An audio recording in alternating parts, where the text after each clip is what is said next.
Olá, pessoal. Mais uma vez aqui com vocês, no o programa One Podcast. Hoje nós vamos conversar com uma pessoa que tem uma trajetória bastante interessante. Ela é jornalista, já foi Miss Brasil e hoje é empreendedora. Eu estou aqui com vocês, apresentando para vocês a Júlia Horta. Júlia, você é jornalista de formação. Você já exerceu essa função de jornalista? Na época da faculdade, eu fazia todos os estágios possíveis, então passei por TV, rádio, por empresa júnior. Quando eu saí da faculdade, eu fiz alguns trabalhos em rádio e em TV também, mas por períodos curtos. Já apresentei um programa de TV por 6 meses, depois um programa de rádio. Mas a comunicação, ela tá na minha vida, na rede social, desde que podia gravar vídeo lá. Nessa época que você estava na faculdade, é que surgiu a oportunidade de você participar de concurso de beleza, né? Que eu não gosto de chamar de concurso de beleza, eu acho que é só beleza, né? É um conjunto, né? Sim. Então, como é que foi isso? Apareceu te chamaram, você procurou essa oportunidade ou essa oportunidade procurou você? Antes de responder a sua pergunta, eu gosto muito de falar que beleza sem propósito não é beleza, é aparência. Sim. Então, a beleza é o conjunto de tudo que compõe. Sim, Concordo. a parte de fora, mas também a parte de dentro. Então, a gente pode falar que é concurso de beleza, porque aí é a beleza integrada. A beleza é integral.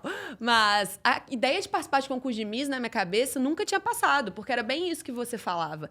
Eu pensava assim, nossa, essas mulheres na televisão, para mim, elas pareciam perfeitas. Eu ficava assim, gente, mas eu não me enquadro ali. Mas, na época que eu fazia jornalismo, além de gostar muito de me comunicar, eu também gostava muito de desfilar, de fotografar. Eu fazia um ou outro trabalho. Você chegou a ser modelo? Um ou outro, assim. Porque Juiz de Fora modelo é uma cidade fotográfico menor. ou modelo de desfile? As duas coisas, mas assim, nada extremamente profissional. Porque Juiz de Fora tinha desfiles menores, campanhas menores, mas eu fazia de vez em quando. E aí, na verdade, ia ter um concurso estadual, Miss Mundo Minas Gerais, na época, foi em 2014, final de 2014. E ainda não tinha uma representante para Juiz de Fora, faltava só um mês para o concurso. E aí eu estava participando de um desses desfiles em Juiz de Fora e o produtor do desfile falou, olha, eu que normalmente levo a candidata de Juiz de Fora para o concurso, eu gostei muito de você, você não quer participar? E aí eu lembro que eu falei, gente, mas eu, Miss... Só que eu sou muito ariana, eu adoro um desafio. Tudo que é novo e que eu vou ter que me preparar e que eu vou ter que conquistar uma versão diferente, eu me empolgo. E eu falei, por que não? Vai me abrir portas, vai dar visibilidade. Na época eu fazia jornalismo, eu falei, quem sabe, né? Não consigo alguma oportunidade. E tentei, só que eu ganhei esse primeiro concurso.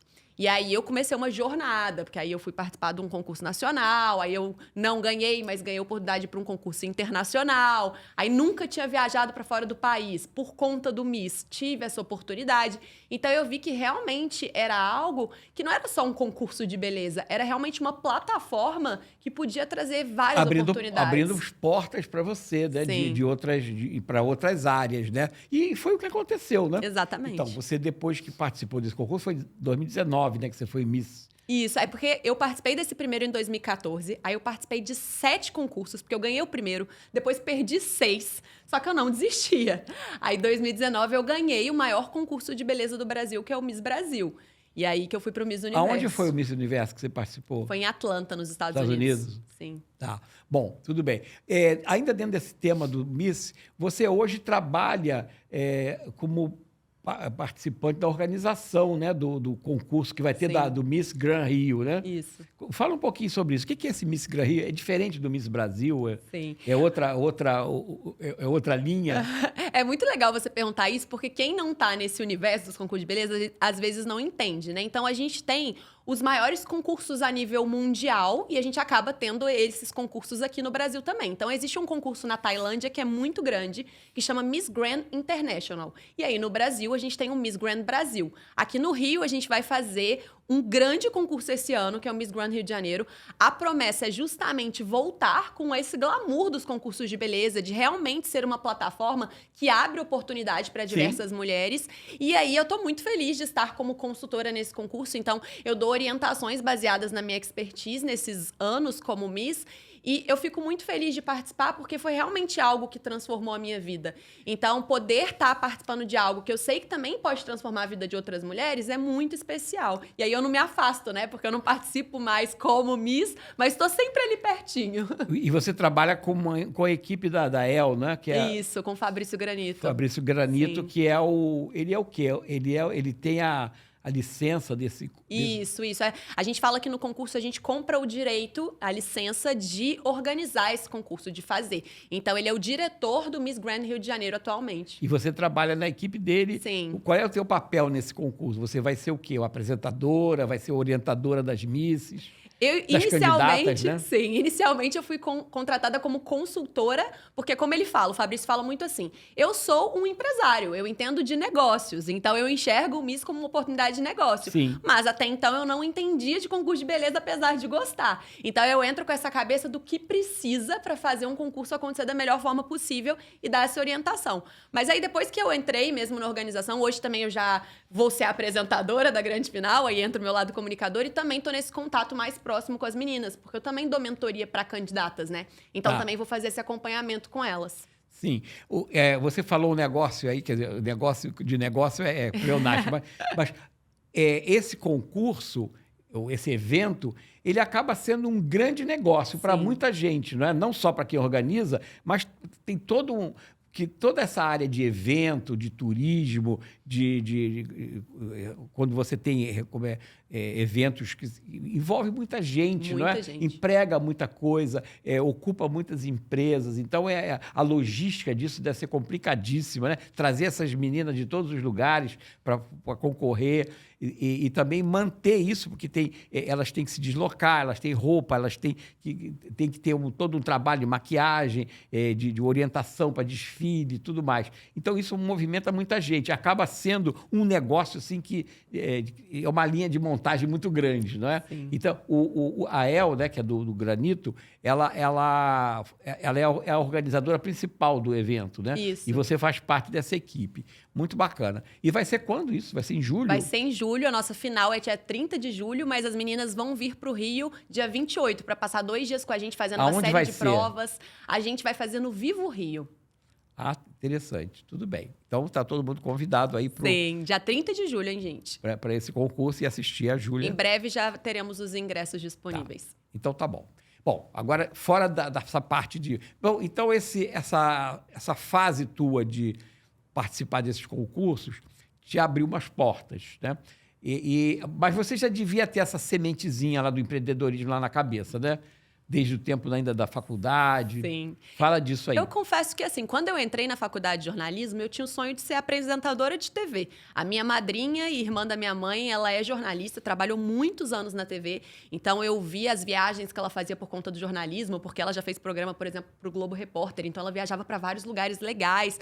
E eu falava, gente, que especial, quero muito viver isso. Então, esse era o meu objetivo. Mas a verdade é que eu acredito que o meu espírito, a minha alma, sempre foi de empreendedora, porque desde que apareceu a oportunidade do Miss, que foram acontecendo situações na minha vida que me levaram para esse caminho. Então, eu me tornei influenciadora digital logo no começo dessa profissão. A gente nem falava muito de influencer como profissão, era algo muito inovador ainda, então lá em 2015.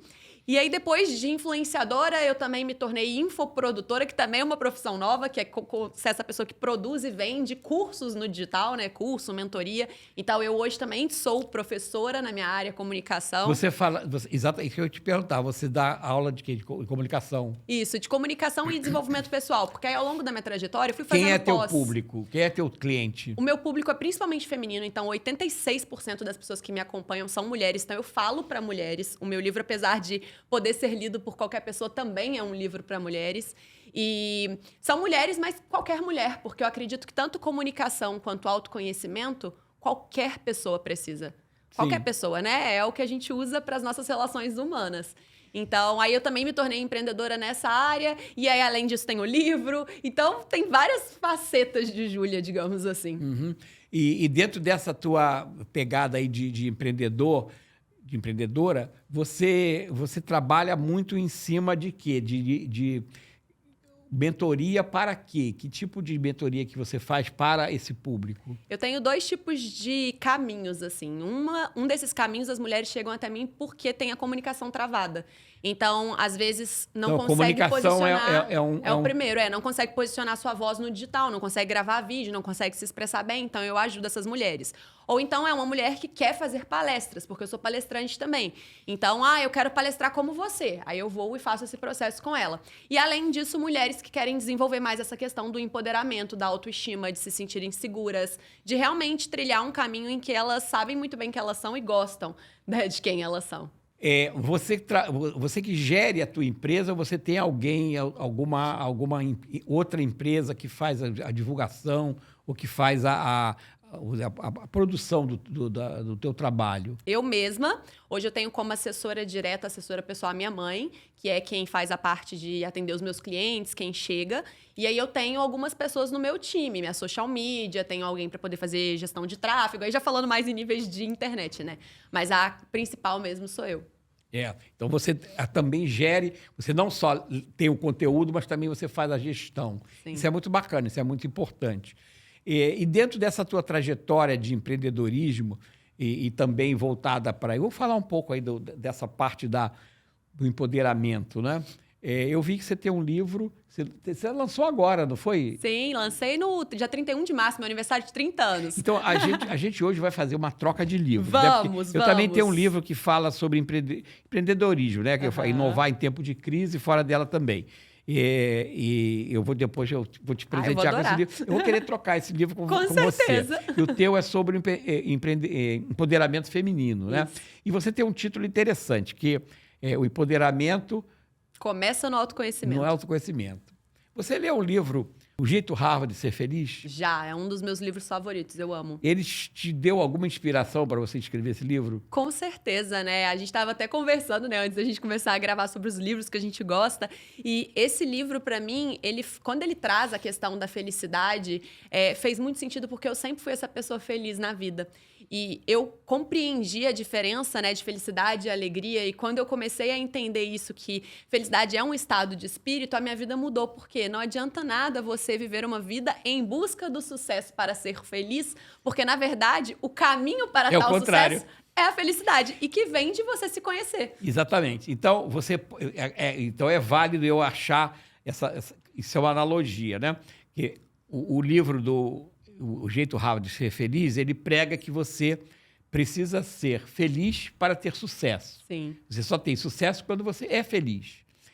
No teu livro, você diz que o empoderamento, ele deriva do autoconhecimento. De certa forma, você, para se empoderar, você precisa se conhecer. Sim. Para você se conhecer, você precisa entender como você é, o que você pode, o que você deve fazer, o que está à altura do teu alcance para fazer. E aí você consegue, realizando isso, você se empodera. Sim, com Verdade certeza. isso? Com certeza. Eu falo que o livro ele é dividido em 3 partes. A primeira é realmente sobre autoconhecimento, porque eu falo que isso é a base de tudo. Porque pensa se você for pensar em uma outra pessoa, numa terceira pessoa. Você confia em alguém que você não conhece? É difícil. Então, como é que você vai se sentir autoconfiante e empoderado se você não sabe quem você é? Se você não lida com essas emoções, se você não sabe seu propósito de vida, se você não sabe como você reage nas situações da vida. Então, eu começo falando sobre isso. E aí, depois eu parto de uma segunda pergunta. Tá bom, você se conhece, mas você se ama? Porque a gente também não confia em quem a gente não ama. Então, você precisa, além de se conhecer, aprender a amar quem você é. Luzes e sombras, porque todos nós somos assim.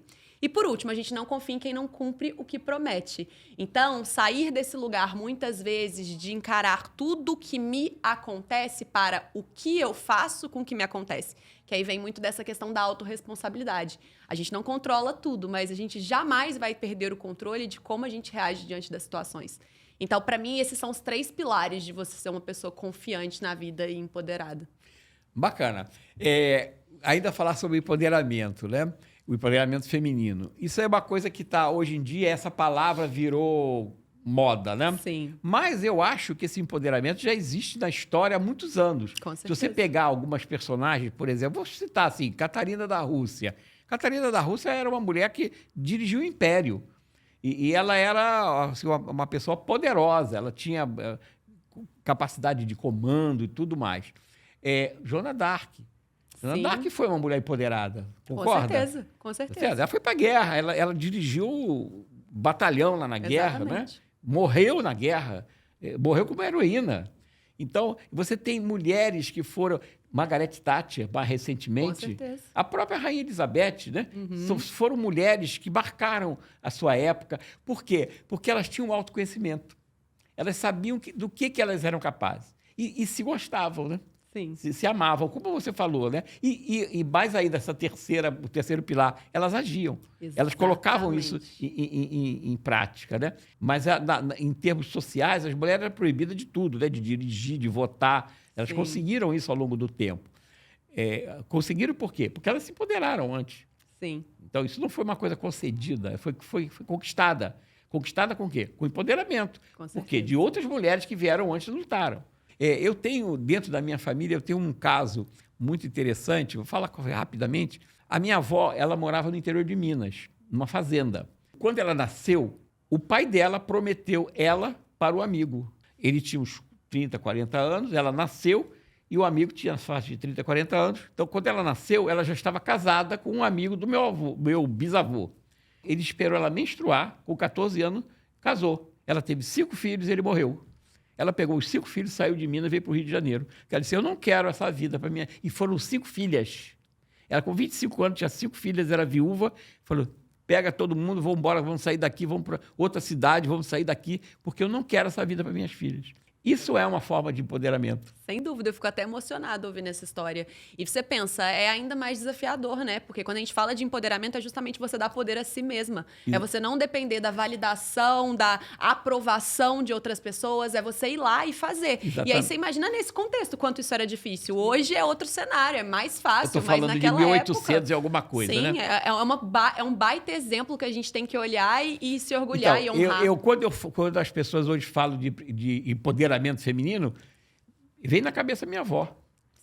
Então, eu vejo essa coisa do empoderamento feminino como uma evolução que já começou lá, talvez atrás da Idade Média, né? Quando as mulheres começaram a ter algum tipo de percepção da vida e que assim, eu não quero ser figurante, eu quero ser protagonista dessa vida. Eu adoro essa palavra, inclusive eu falo muito dela no livro. Ah, é?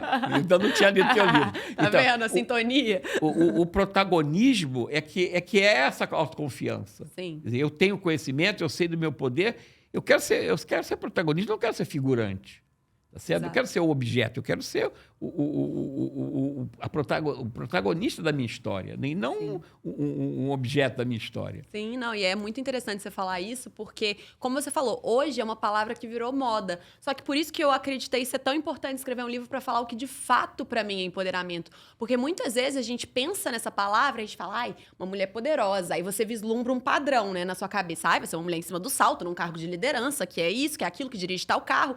Só que não, porque muitas vezes essa mulher tá fazendo isso porque é o que esperam que ela faça. Agora, a mulher que tem coragem de ser quem ela realmente quer ser, fazer o que ela realmente quer fazer, que faz bem pra ela, essa é uma mulher empoderada. Então, pode ser a que dirige o carro. E ela não precisa estar em cima do salto. Exatamente. Pode ser, mas pode não ser, né? Exatamente. Então, eu acho interessante essa linha, quer dizer, que está sendo trilhada por você, porque você, lá atrás, ainda jovem, né? Você ainda é jovem, mas uma coisa mais jovem ainda, você já tinha essa ideia, né? De querer ser protagonista e não ser uma mera figurante no grupo. E aí, o que você imagina daqui para frente? Você projeta alguma coisa para a sua vida de empoderada? Sim, com certeza. Olha, mas sendo bem honesta, eu nunca fui essa pessoa que quando alguém fala assim, como você se imagina daqui a 5 anos, que consegue visualizar um panorama completo, a minha vida sempre aconteceu muito no fluir. Eu acredito que eu tenho uma confiança tão grande em Deus e no que tem pra mim, que assim, eu vivo sendo feliz. Se alguma coisa deixa de fazer sentido, eu busco outra, aquela que eu percebo que vai me fazer feliz. Mas, se eu for tentar imaginar, família é um dos maiores pilares da minha vida. E acabei de casar. Então, creio que daqui a pouco serei mãe, que é um dos meus sonhos. Mas na vida profissional, esse foi só meu primeiro livro, com certeza, porque foi um processo maravilhoso escrever. Eu quero escrever mais. Eu quero palestrar em palcos do mundo todo. Eu vou ter a oportunidade de dar minha primeira palestra internacional agora no começo de maio, e eu tô muito feliz, porque... Qual é o tema que você vai falar? Eu vou falar sobre comunicação. E eu tô feliz porque o meu propósito de vida, a gente falou sobre propósito também antes de começar aqui, a gente teve uma conversa rápida, né? O meu propósito é, por meio da comunicação, que eu enxergo como um dos meus talentos mesmo, é incentivar o maior número de mulheres que eu puder, justamente para que elas assumam esse lugar de protagonismo. Porque eu posso estar sendo muito ideológica, mas eu acredito sim numa transformação num mundo melhor, com mais amor, mais empático, com oportunidade. Só que essa transformação acontece no 1 a 1.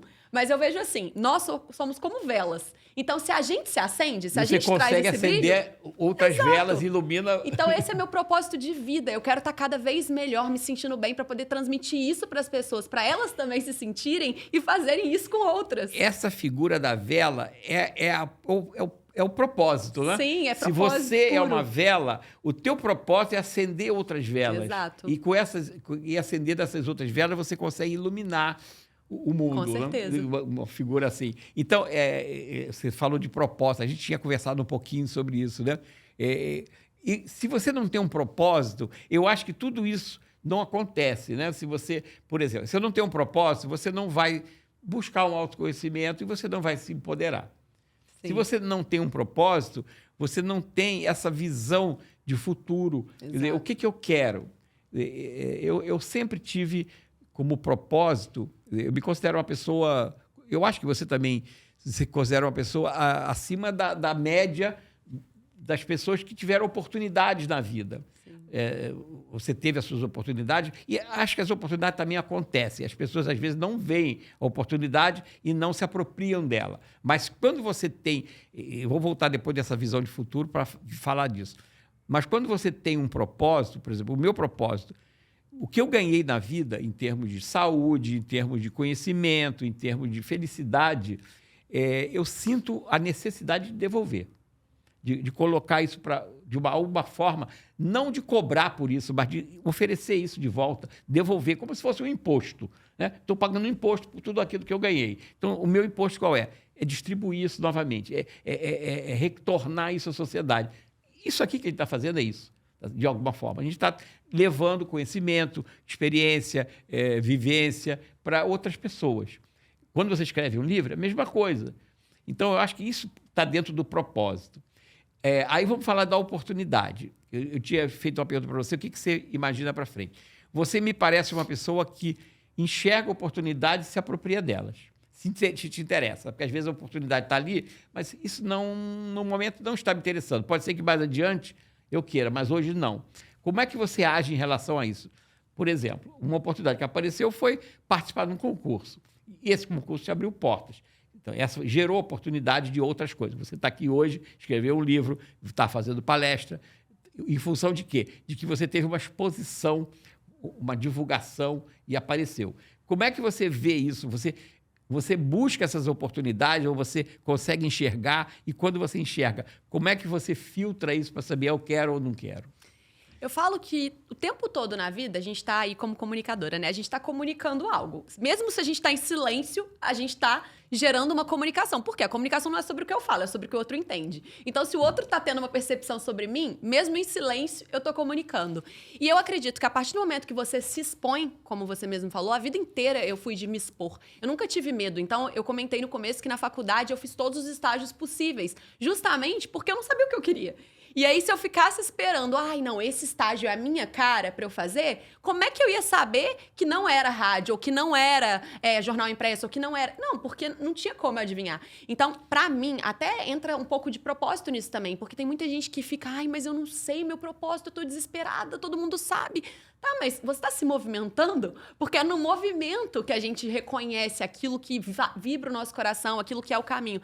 Então, eu sempre fui uma pessoa assim, apareceu algo, é legal, tem uma boa indicação, deixa eu tentar. Não fez sentido? Tudo bem, a gente muda o tempo todo, a gente vai em busca de algo. E eu falo assim, o medo é uma emoção que muitas vezes as pessoas querem fugir. Mas, na verdade, o medo é justamente onde, às vezes, mora as maiores oportunidades, porque é o que a gente não conhece.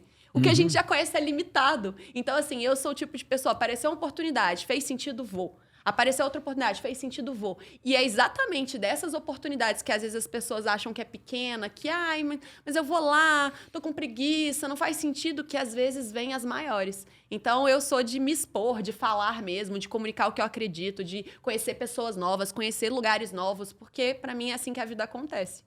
Beleza. Então, mas você ainda não me respondeu. Quer dizer, você hoje tem algum projeto de futuro? O que você pretende ser? Qual é a tua visão daqui a 10 anos, daqui a 5 anos? Tirando a parte familiar, né? Que você quer ter filho, né? Você já falou. Mas em termos profissionais, em que área que você acha que você... eu vou me meter nessa área que eu acho interessante. Isso aqui está me atraindo.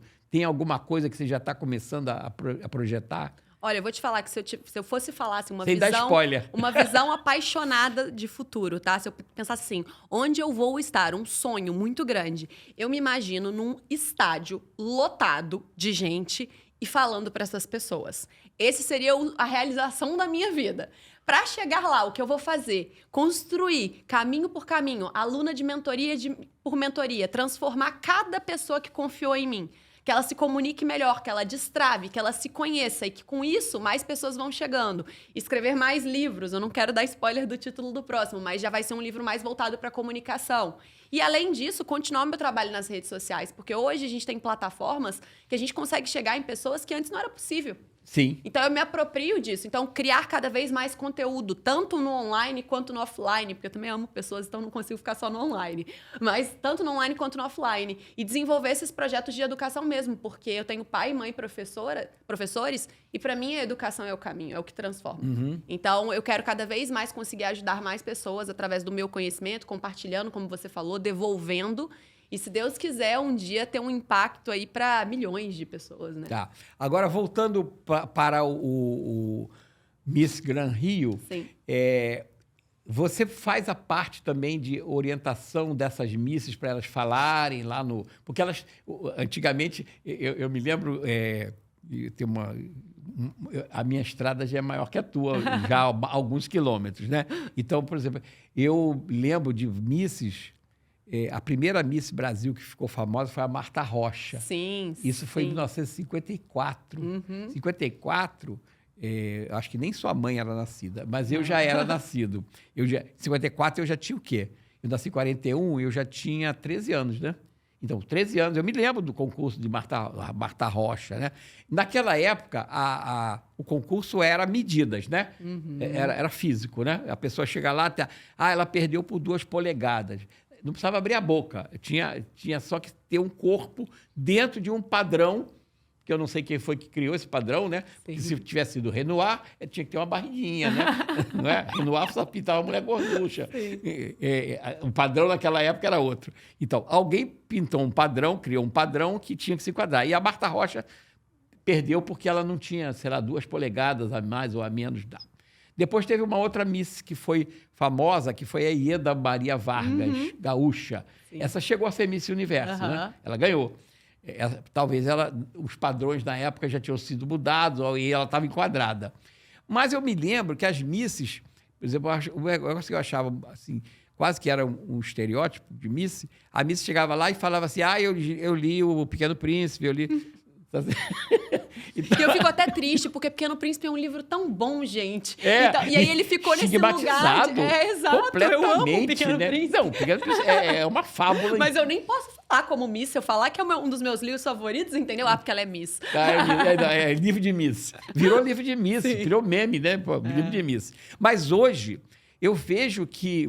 Eu assisti alguns pedaços de gravações do desfile, né, que você participou.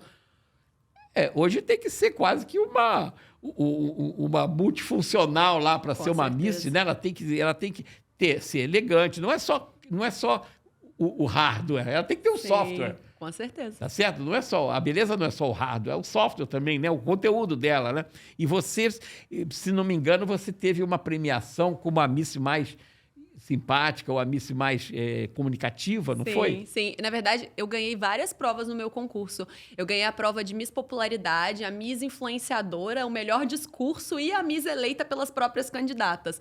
E eu devo isso à comunicação. Eu falo, realmente, se fosse só por conta de estética, não ganhava esse tipo de título, né? E uma coisa que você pautou foi a parte da sustentabilidade e também a parte dos direitos da mulher, né? Que da parte de não violência e tal.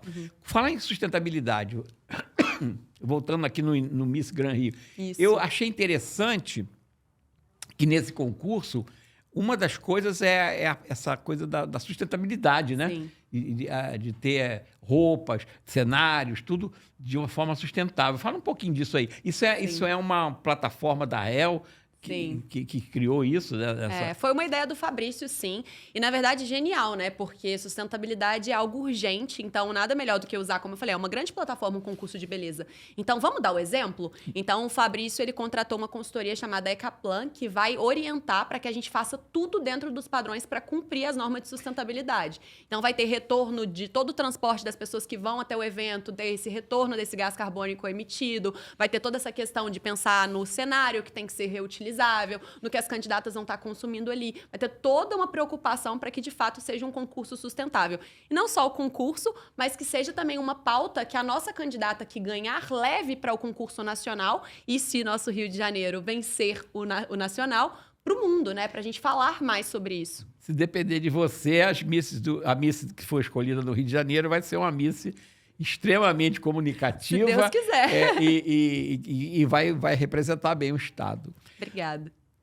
Bom, Júlia, a gente varreu, de certa forma, aí vários cantos, né? Da conversa, né?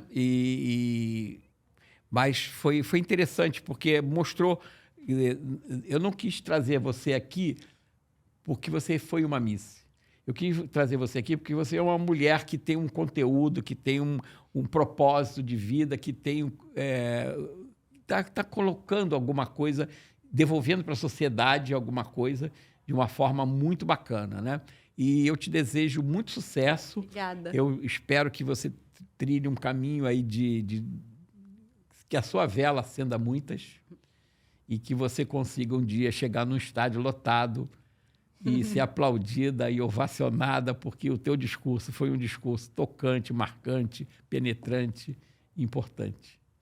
Obrigada, foi um prazer gigante. Eu te agradeço muito você ter aqui. Foi bom? Foi bom demais, ainda mais a conversa que a gente teve pré-podcast, entendeu? Porque você me inspirou muito. Também espero chegar com 82 anos, continuar comunicando e transformando, entendeu? Porque o senhor não descansa não, né? Vou continuar, enquanto houver vida e saúde, continuarei devolvendo, não é isso? Isso aí. Obrigado, legal, Júlia. foi um grande prazer, viu? Eu queria te presentear com o meu livro. Aliás, eu quero fazer uma troca. Eu quero, por favor. Tá, eu quero a sua opinião depois. Tá, vamos trocar de livro, depois eu faço uma dedicatória para você. Tá bom, eu também. Tá bom? Obrigada. Obrigado, Júlia. Obrigada. Acho que a gente trouxe para vocês hoje um conteúdo muito bacana, tá? E eu deixo a palavra final para a Júlia se despedir e chamar vocês para assistirem os programas dela e lotar o estádio que ela vai falar, tá bom? Isso aí. Gente, quem quiser me acompanhar nas redes sociais, meu Instagram é @juliahorta. E eu queria, na verdade, encerrar tentando... Vamos ver se eu vou lembrar de cabeça, tá? Mas tem um texto, você conhece Clóvis de Barros Filho? Sim, grande adoro filósofo, ele. Maravilhoso. Quando você falou sobre devolver para o mundo, me lembrou de algo que ele fala sobre propósito que eu até peguei e coloquei no livro. Que ele fala assim: existe uma natureza que é só sua. E quando você descobrir qual é, a busca pelo sucesso, pela felicidade, se torna justamente essa caminhada de tentar devolver para o mundo como performance o que o mundo te deu como talento. Então, para mim, isso é propósito. É a gente entender que tem um motivo para a gente estar aqui e a gente ter essa incessante vontade, desejo de devolver de alguma forma o que nos foi dado como talento. Muito obrigada. Obrigado a você.